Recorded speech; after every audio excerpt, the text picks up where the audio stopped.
Welcome back to another episode of the Account for Life podcast. I'm Jay Moore, the healthy accountant, helping you to account for your life. What an awesome and incredible day. I have a question for you. How does one grow their faith fast? How do you grow your faith fast? Like, how does that really work? Today, we're going to unpack that. I'm going to share with you my perspective on growing your faith. And I'm also going to share with you some of the pitfalls that I've fallen into that has slowed my growth down and made it even harder for me to get to the next level of where I was going. So, guys, welcome back and let's jump right in. So, I was just thinking about yesterday, actually the past 2 days. The past 2 days, I did podcasts. The first one was on three major struggles of faith-driven entrepreneurs, which is faith, fitness, and finances. So those are the three major struggles that faith-driven entrepreneurs have. How do I know? Because I've seen it. Then yesterday, we talked about the truth about faith and what is faith. Faith, well, we know the definition of it. Ultimately, it comes down to, what do you know? Like, do you really know it? Like, has that hope become more of something that you know is going to happen? So you're actually not necessarily hoping anymore. You just kind of know. And today, we're just going to look at, well, how do you go from knowing? Like, how do you go from knowing to experiencing? So how do you experience the results of what faith can bring? Man, this is a really good topic. Why? Because I'm personally on this journey. Like, how does it go fast? You gotta ask yourself, how does it go fast? One of the beliefs that many faith-driven entrepreneurs struggle with is that faith-driven entrepreneurs believe that things around money, around change, around different stuff is hard. That's what they say. I've heard it. It's hard. Like even the successful ones. I was just listening to an interview with Dr. Myron Golden, and he mentioned this same belief that he had around money and how he used to think it was harder to make a lot of money in general. And he changed his belief.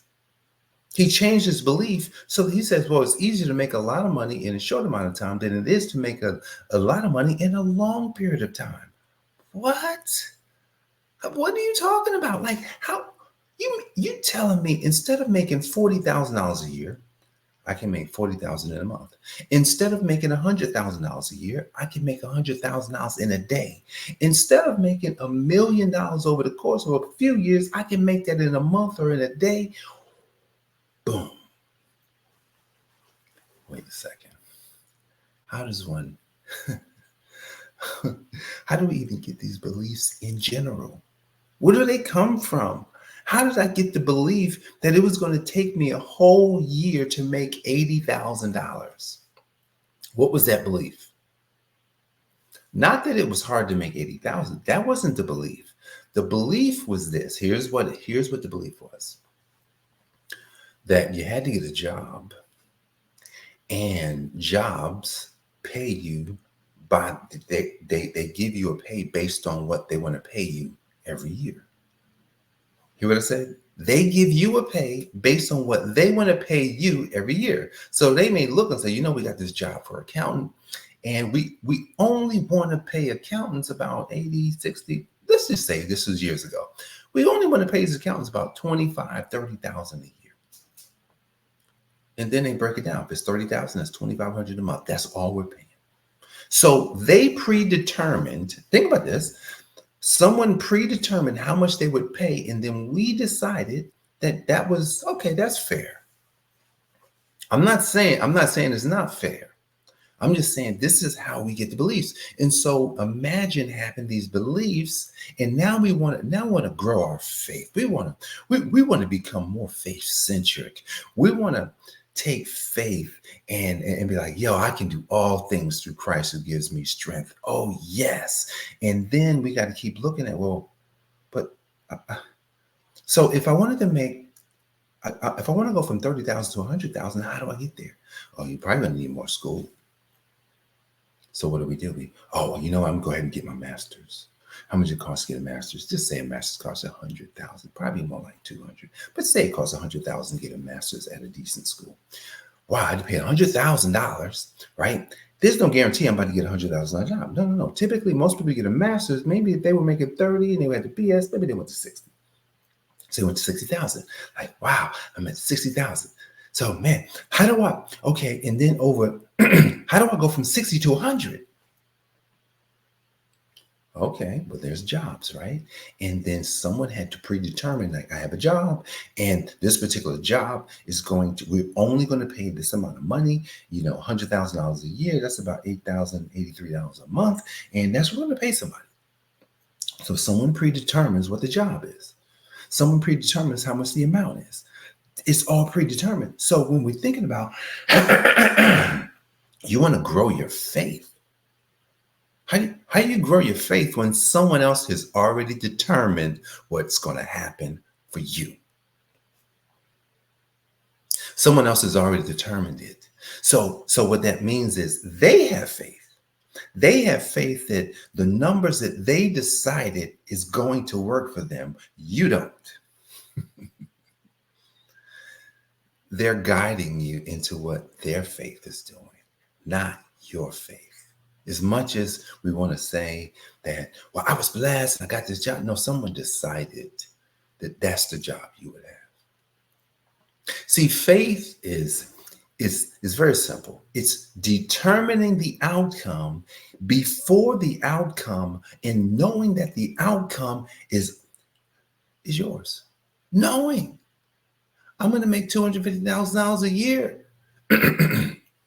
And if I said that, if I'm coming out of college and I told my friends, hey guys, I'm about to make $250,000 a year, they're going to look at me like, that's like a CEO, that's like somebody running the company, somebody high up. You don't have any experience. I don't care. That's just what's going to happen for me. And they're looking at me, yeah, get out of here. Get out. There's no way. So now what happens is I program myself that I'm only looking for ways. I'm only looking for ways to get to my number. I heard a story about a guy. I'm trying to remember what book I read it in or where I hear the story. I can't remember. The guy was he had just gotten hired to work at like one of the big, Morgan Stanley, Merrill Lynch, or something like that. Financial services. So he gets hired to work. He had no experience. And so what happens in these jobs is that once you pass your test, they say, hey, you got to meet a certain quota. And so what he did, he says, all right, well, this is what I'm going to do. He says, I'm going to only work with people at this particular level. Say they have to have at least $50,000 to invest. If they got less than that, I ain't working with them. It might have been 100,000, but let's just say 50.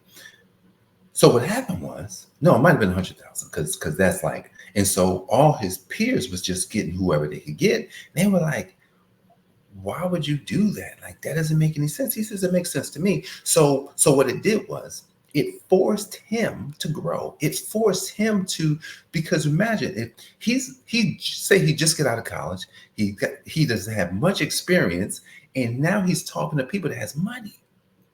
He doesn't have $100,000, but he's talking to people who have money. So they got to trust him with their money. He says, I'm only working with people who can invest $100,000.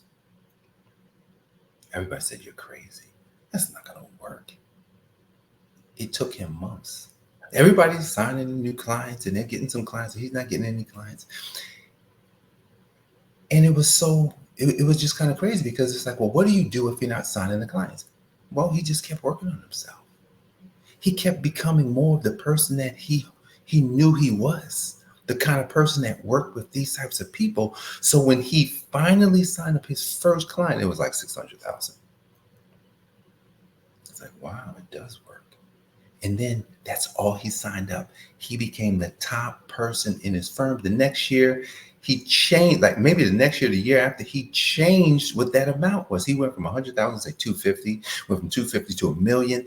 And because he was just like, well, I'm not just working with anybody.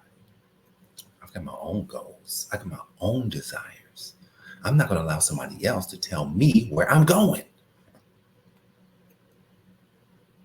See, if we're going to grow faith fast, And it actually, that's like an oxymoron, because technically it's not like he was moving faster, because he wasn't. But when it comes to what his goal was, he would move faster than most, because he set it so high that when he started moving, like really getting clients, things just like blew up. He immediately set himself apart from everybody. I'm teaching myself. It's not just teaching at you guys, not at all. See, because I'm in real time in my life right now. I'm in real time in my business right now. I'm making major decisions about what's going to happen, this last half of 2024. Making major decisions. I'm making a decision as to what is going to happen. No one's going to define it. No client's going to tell me. No person's going to dictate what I'm going to do. That is exactly what you have to do. You have to say to yourself, this is where I'm going. It doesn't matter if I don't have any experience. It doesn't matter if I've never done it before. Great. I will portray myself as that. I will know that I am that. Man, yesterday when we talked about the truth about faith, and we went into kind of like the process of faith. What is the process of faith? The process of faith is, hey, in the beginning, it's like belief. And that's nothing. Belief is like putting on training wheels. Like anybody can believe anything. Like belief is you have gotten nowhere when you are in belief. Because to believe something is to doubt something. To believe something is to doubt something. So if you're doubting, then there's no way you can have faith. It's not even possible. So belief is like the training wheels. So you go from belief, then you move into faith. What is faith? So faith is the substance of things hoped for. So now we're in that deep hope. We're like, oh, yes. This feels so good that my life is going to change. It feels so good that I'm going to lose the weight, get the money, get the girl, get the boy, whatever. Like it feels so good. And I'm just like, yes. But getting to that next level, it's like the story I just told you. You have a deep sense. No one can convince you otherwise. It's a deep, I think when I read the definition of faith, it's like deep conviction. It's so deep that when you are convicted of something, there's no going back. So if someone wanted to grow their faith fast, it's relative. It's kind of like, it would seem fast, especially over time. It's going to seem fast. See, because I think I did a post 2 days ago.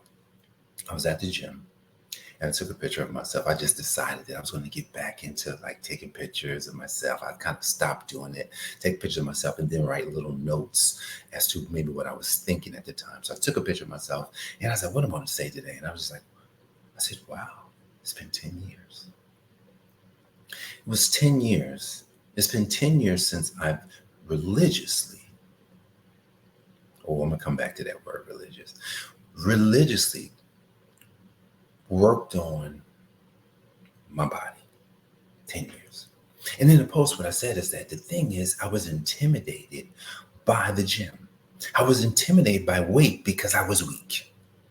My arms were weak. My legs were even weaker.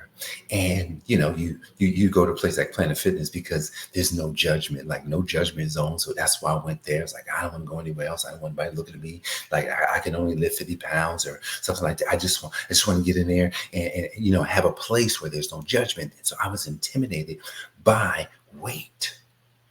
See, because at the beginning of anything, we're intimidated. I don't have any faith that anything's going to happen. Like I'm more concerned about, can I even do this? Because I was only in belief. But see, the way that we go from belief to faith is being consistent. The consistency starts building up. You go past, belief, and you start building up faith. you start building up the muscle of faith. And I say that's like having faith fitness. See, when you have faith fitness, it's kind of like faith fitness is the action that you perform so that it becomes normal in how you think, what you do, and how you talk. Faith fitness, that's what faith fitness is. So I went into faith fitness even while working on my fitness. So I'm working on my fitness. I'm developing faith fitness. And then one day, it's 10 years ago by. I'm like, wow. Do you know I do 500 push-ups every day. I go to the gym, I lift weights, I lift heavy. And it's crazy because like I'll be doing certain exercises. I remember I could not do the leg curls. I'll be like doing like 250. Whatever the thing has, I'm doing leg curls. I can go all the way up to the end. I'm just like, I couldn't do that before. I could get on the machine that's mimicking, a bench press, and I could do all the racks. Maybe that's like 250. I can do it. I don't do it every day, but I can do it. Then there's, the other things like, when I go do like a deadlift, man, deadlifts are still challenging because my deadlifts are really about your hips. So the deadlifts, I can put a couple of plates on the deadlifts. I cannot do that. I can do a couple of plates on squats now with squats. I'm 52, so I'm not going all the way down like some of these. I see the women go all the way. I don't do that. I'm getting down enough more. It's not all the way 90 degrees. I'm not going to do that because it's just when your joints are older, you don't have to. You're not going to do as much.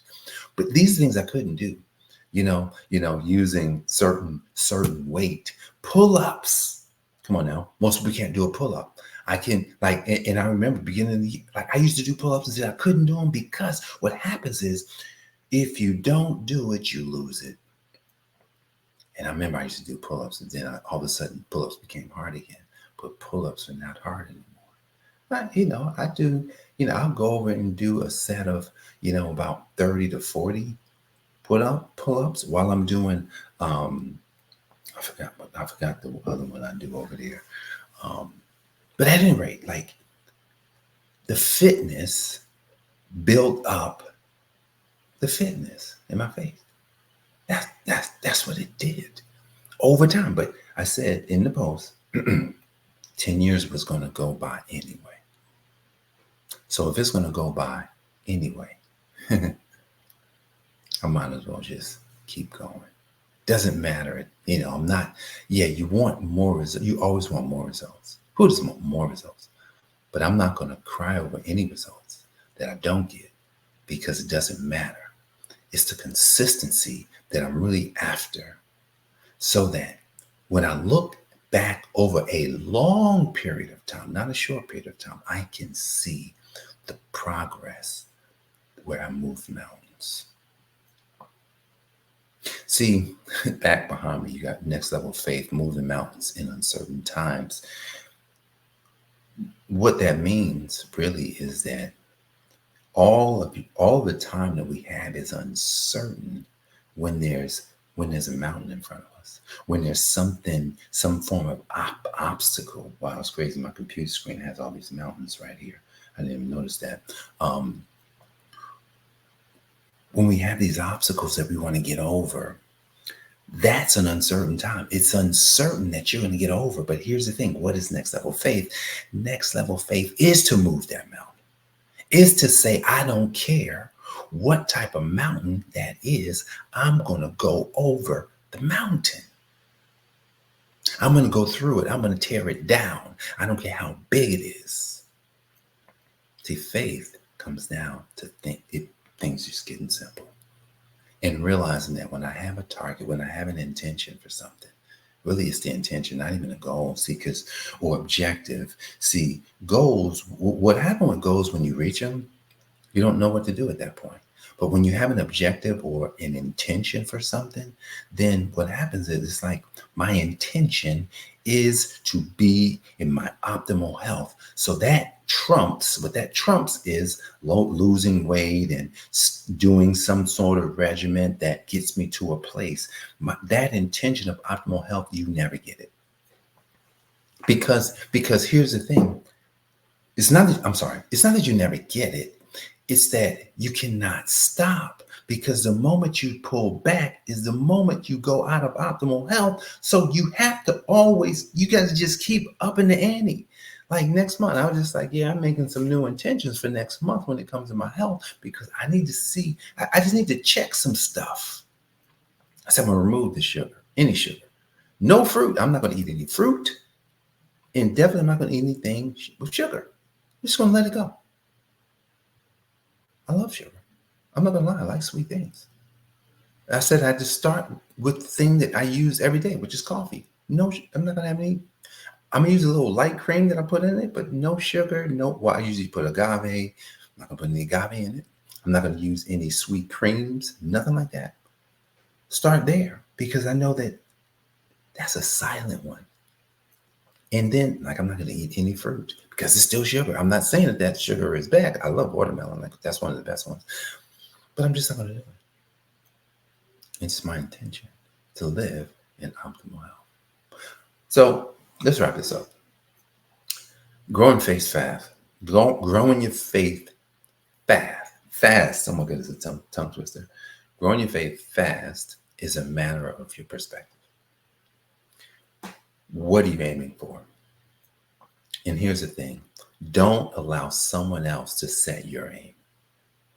If you're going to grow your faith, no one can set your aim. You've got to set your own aim. You've got to create your own objective and intention, because by creating your own objective, it's like, hey, and you got to say things that don't make sense to you, because that's how you develop. So it's like, hey, I wanted to make $100,000 a year in my business. I want to make $1 million.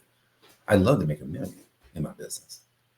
I can make far greater impact making $1 million. Like, that's what you may want to say. Don't then try and connect the fact that, oh, I've never done that before. No. You don't want to do that. You just want to then chart the course. Hey, if it's $1 million, then how does that break down? Okay, $1 million, that's $83,000 a month. Okay, it's $83,000 a month. 83 is 83,333.33. That's what that is every month. Okay. Then you break that down. How many clients at what price and and then once you come up with the one thing that you should sell, because this is the hard part. The one thing you should sell at the price, you create the price first. Don't say who's going to pay it. No, first you create the price. And then you create the outcome. Like, what's the outcome they get? What's the value they get? They said, rule of thumb, it should be 10 times more valuable to them than your price. So if my price is $20,000, it should be worth $200. If my price is $10,000, it should be worth $100. If my price is $5, it should be worth $50.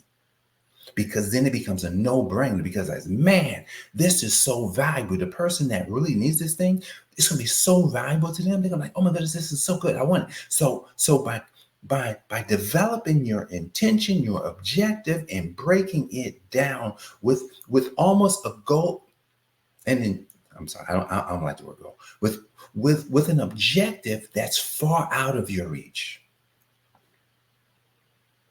that puts you in an opportunity to move a mountain. That's what we call a next level faith. When your objective is bigger than you could do. Bigger than you. That's next level. Take your life, take your business to the next level. This is what we're doing here. People's lives will change in 2024. And I'm looking forward to being a catalyst for change for those who are looking to change. My name is Jim, I'm a healthy accountant. I help people like you account for their life. Yes, also your business. Your life comes first, because we're personal. We're where you grow personally, you can grow in your business. So it's all about personal growth first. Use these podcasts to help yourself to build your life so you can go to the next level. Don't forget, there's amazing books on Amazon that J1 Health Accountant has written. Next Level Faith, Moving Mountains in Uncertain Times, Living Life on the Next Level, which we've got a program that we are installing for people who want to take their life to the next level. So be on the lookout for this new program that's going to be dropping very, very soon.